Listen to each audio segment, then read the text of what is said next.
Technology and science fail to compensate ഇത് വെച്ചിട്ട്. നമ്മുടെ ഇവിടെ ഗ്ലോബൽ വാർമിംഗ്, ക്ലൈമറ്റ് ചേഞ്ച്, ഞാൻ അതിനകത്തോട്ടാണ് വരുന്നത്. ഗ്ലോബൽ വാർമിംഗ്, ക്ലൈമറ്റ് ചേഞ്ച് എന്താണ് സംഭവിക്കുന്നത്?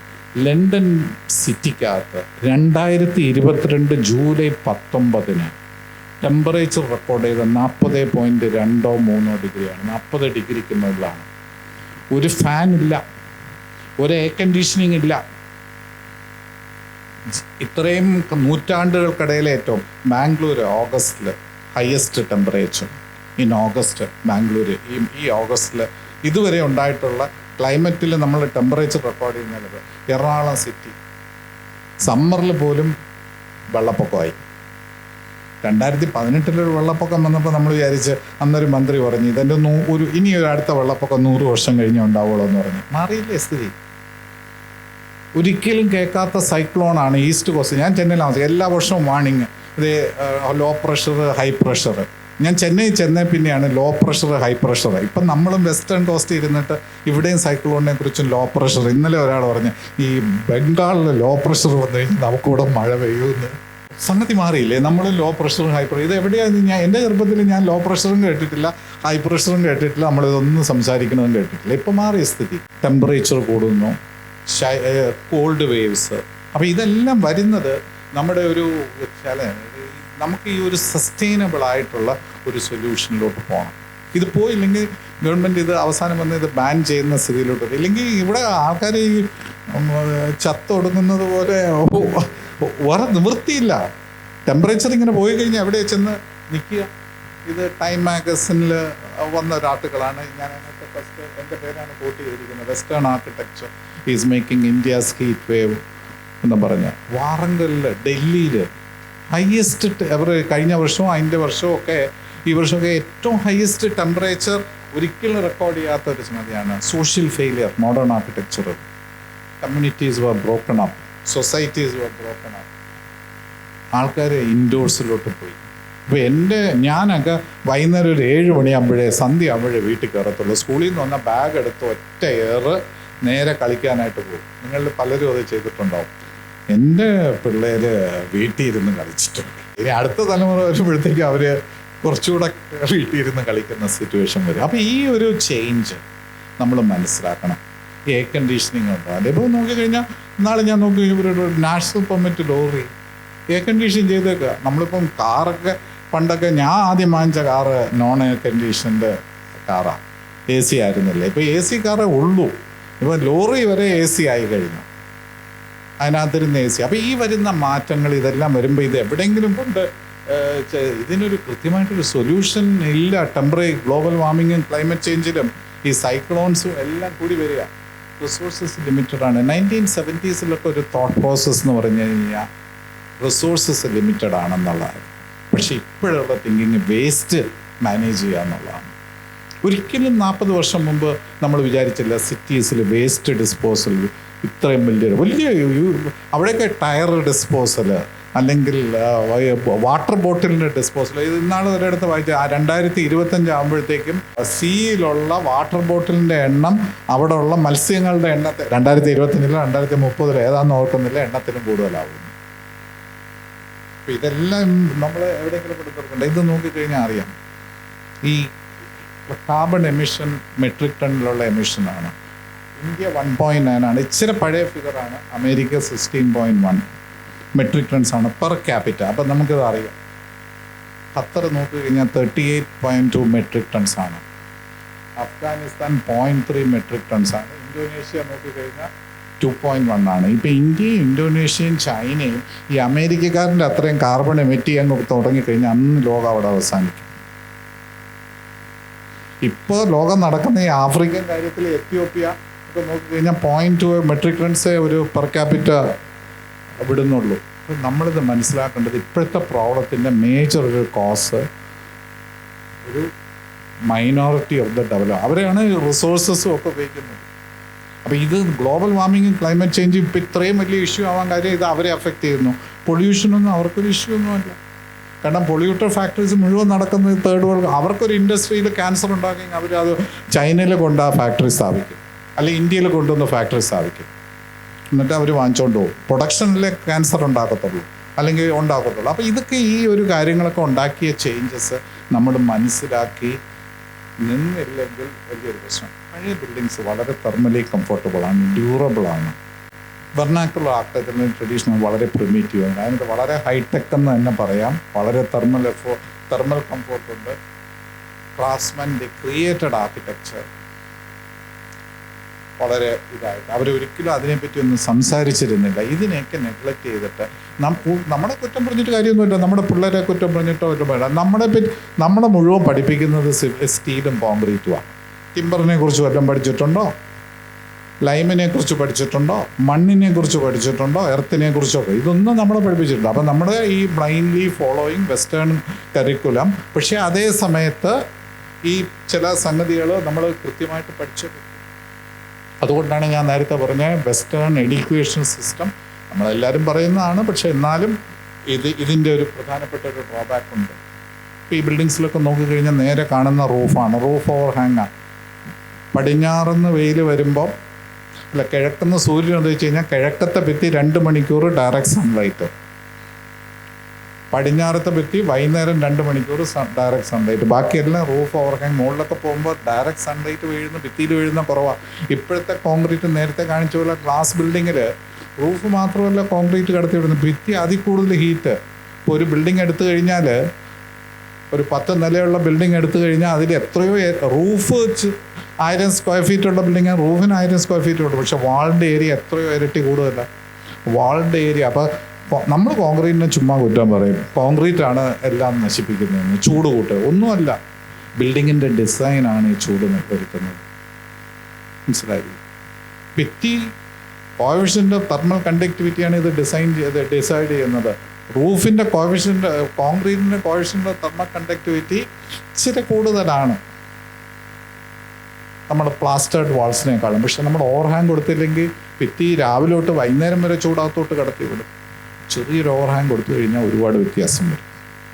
അപ്പോൾ ഇങ്ങനെയുള്ള ബേസിക് പ്രിൻസിപ്പിൾസ് നമ്മുടെ കാരണവന്മാർ അല്ലെങ്കിൽ പഴയ തലമുറക്കാർ കണ്ടുപിടിച്ചതൊക്കെ നമ്മൾ നെഗ്ലക്റ്റ് ചെയ്ത് ഈ ബിൽഡിംഗ് നിർത്തിക്കഴിഞ്ഞാൽ ഈ ബിൽഡിങ്ങിൻ്റെയൊക്കെ ഡ്യൂറബിലിറ്റിയും ഈ ബിൽഡിംഗ് ഉണ്ടാക്കുന്ന ഇമ്പാക്റ്റും ഭയങ്കരമായിട്ടുണ്ട്.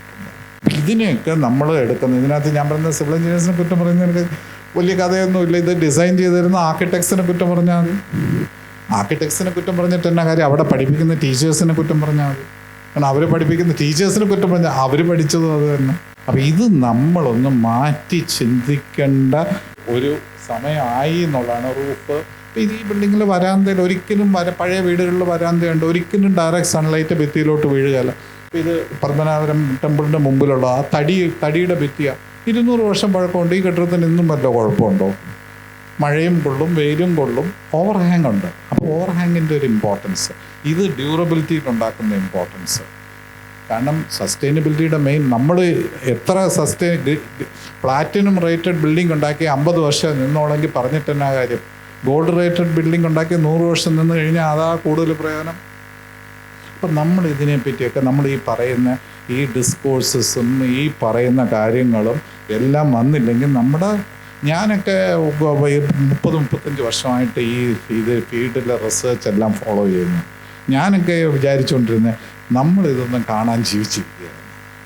പക്ഷെ കഴിഞ്ഞ ഒരു 5-8 വർഷത്തിനകത്ത് നടക്കുന്ന കാര്യങ്ങൾ നോക്കിക്കഴിഞ്ഞാൽ ഉറപ്പായിട്ട് പറയാം, ഞാനിത് കാണും. ഞാനൊരു നോർമൽ ലൈഫ് എക്സ്പെക്റ്റൻസി, എനിക്കൊരു ഇന്നത്തെ 74 വയസ്സ് ഒരു ആവറേജ് ഇന്ത്യൻ്റെ ലൈഫ് എക്സ്പെക്റ്റൻസി കഴിഞ്ഞാൽ ഇനി ഒരു 10-14 വർഷം ജീവിച്ചിരിക്കും. അതനുസരിച്ച് ജീവിച്ചിരിക്കുകയാണെങ്കിൽ ഇതൊക്കെ കണ്ടിട്ടേ ചാവും, യാതൊരു സംശയവും വേണ്ട. നമ്മുടെ മക്കൾ കാണും, കൊച്ചുമക്കളെ, ഞാൻ അങ്ങനെ വിചാരിച്ചുകൊണ്ടിരുന്നത് നമ്മുടെ മക്കളും കൊച്ചുമക്കളും ഇത് അനുഭവിക്കേണ്ടി വരത്തുള്ളൂ എന്ന് വിചാരിച്ചാൽ അതിപ്പോൾ മാറി. ഞാൻ തന്നെ കണ്ടിട്ടേ ഭരിക്കുള്ളൂ. ഈ ക്ലൈമറ്റ് ചേഞ്ചും ഗ്ലോബൽ വാർമിങ്ങും സൈക്ലോണും എർത്തുവേക്കും എല്ലാം ഇവിടെ വന്നിട്ട് എന്താ സംഭവിക്കുന്നത്? തടിയുടെ ഭിത്തി, ഇത് 100-300 വർഷം പഴക്കമുള്ള കെട്ടിടം. പഴയ ചിരട്ടക്കരി ഉപയോഗിച്ച് ചെയ്ത ഫ്ലോറിങ് പത്മനാഭപുരം പാലസിൽ ഈ ഓലക്കെട്ടിടവും കുറച്ച് കാണുന്നില്ല. ഇപ്പോൾ ഓല കാണണമെങ്കിൽ കേരളത്തിൽ കാണാൻ പറ്റില്ല. ഇത് പൊന്നാനിയിൽ നിന്ന് ഞാൻ പൊന്നാനിയിലൊരു സൈറ്റ് വിസിറ്റിന് പോയപ്പോൾ എടുത്ത പടം. ഞാൻ ഓല കണ്ടപ്പോൾ എടുത്തു. എൻ്റെയൊക്കെ ചെറുപ്പത്തിൽ എത്രയോ ഓലക്കെട്ടിടങ്ങളായിരുന്നു. ഇന്ന് കാണുന്നത് മുഴുവൻ ടാപ്പോളിൻ ഷീറ്റ്, ബ്ലൂ ടാപ്പോളിൻ ഷീറ്റായി. ഓല മാറി ബ്ലൂ ടാപ്പോളിൻ ഷീറ്റ് ആയിട്ട് മാറിയിട്ടുള്ളൊരു സിറ്റുവേഷനാണ്. ഇത് അതേ പ്രിൻസിപ്പിളാണ്. പൽപ്പനാരം കൊട്ടാരം പണിത് അതേ പ്രിൻസിപ്പിൾ. ഓവർഹാങ്ങും മണ്ണിൻ്റെ ഭിത്തിയും ഒക്കെ പ്രൊട്ടക്ട് ചെയ്യുന്ന രീതിയിലാണ് ആ പനയോല വെച്ചിട്ടാണ് ചെയ്യുന്നത്. ഇതൊക്കെ മാറി. എപ്പം നിർത്തുന്നുണ്ടോ തീരാറി ഇത് വെച്ചിട്ട് ലോക്കൽ മെറ്റീരിയൽസ്. അപ്പോൾ എല്ലാം ലോക്കൽ മെറ്റീരിയൽസ് ഉപയോഗിക്കണമെന്നല്ല. ഇപ്പോൾ ലാറ്ററൈറ്റ്, ഇപ്പോൾ കോഴിക്കോട് മലപ്പുറം ഭാഗത്തൊക്കെ പ്ലാസ്റ്റർ ചെയ്യാത്ത പൂമുള്ളിമന ഞാൻ കണ്ടിട്ടുണ്ട് പല പ്രാവശ്യം. പൂമുള്ളിമന പ്ലാസ്റ്റർ ചെയ്തതല്ല, ലോകനാർക്കാവ് ക്ഷേത്രം പ്ലാസ്റ്റർ ചെയ്തതല്ല. ഒരുപാട് മനകളും കെട്ടിടങ്ങളും ഈ മലബാർ ഭാഗത്ത് ലാറ്ററൈറ്റിൽ പ്ലാസ്റ്റർ ചെയ്യാത്ത ബിൽഡിംഗ് ഉണ്ട്. ഒരു കുഴപ്പമില്ലല്ലോ. അപ്പോൾ നമ്മൾ ഈ പ്ലാസ്റ്ററിങ്ങിനെ പറ്റി എന്തിനായി ഓവർഹാങ് ഉണ്ടായിരുന്നു. അതാണ് ഇതിൻ്റെ ഒരു പ്രധാന സംഗതി. പക്ഷേ ഇന്ന് ഈ മാറി നിന്നാണ് വരുന്നതെങ്കിൽ ഇതിൻ്റെ ഒരു സസ്റ്റൈനബിലിറ്റി ആംഗിൾ മാറി.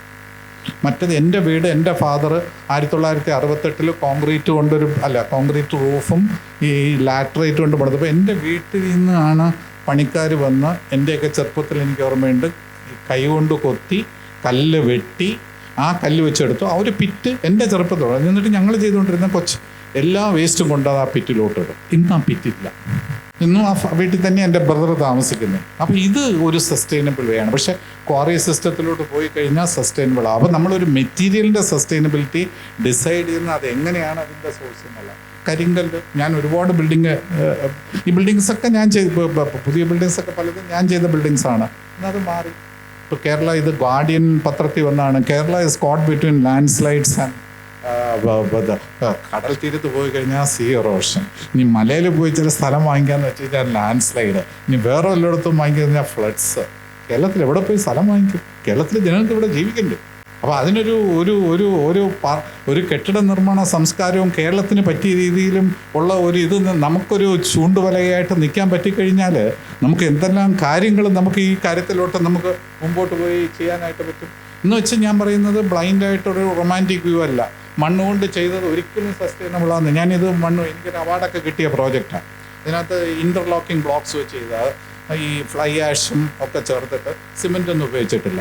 ഇന്ന് മണ്ണുകൊണ്ട് ചെയ്ത് കഴിഞ്ഞാൽ സസ്റ്റൈനബിൾ ആവുമെന്ന് ആർഗ്യൂ ചെയ്യുന്ന ഒരു ഇതുണ്ട്.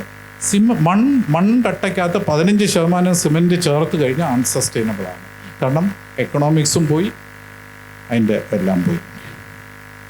പക്ഷേ ആൾക്കാർ കാണുമ്പോൾ മണ്ണുകൊണ്ട് കെട്ടിയ ബിൽഡിങ് ഡ്യൂറബിൾ ആണെന്ന് തോന്നുന്നു. അപ്പോൾ ഇതിനെയൊക്കെ നമ്മൾ സയൻറ്റിഫിക്കായിട്ട് പഠിച്ച് ഓരോ ക്വസ്റ്റ്യനും കണ്ടിട്ട് ഇത് ചേഞ്ച് ചെയ്യുന്നതായിട്ടുണ്ട്. Architecture should be reverse. ഒരു കാര്യം എന്ന് വെച്ച് കഴിഞ്ഞാൽ നമുക്കിത് നാളെ ഡിസ്മാൻഡിൽ ചെയ്ത് വേറെ എന്തെങ്കിലും പഴയ കെട്ടിടങ്ങളുടെ ഏറ്റവും വലിയ ഗുണം ഇത് ഡിസ്മാൻഡിൽ ആണെന്നുള്ളതായിരുന്നു അതിൻ്റെ ഒരു ഗുണം.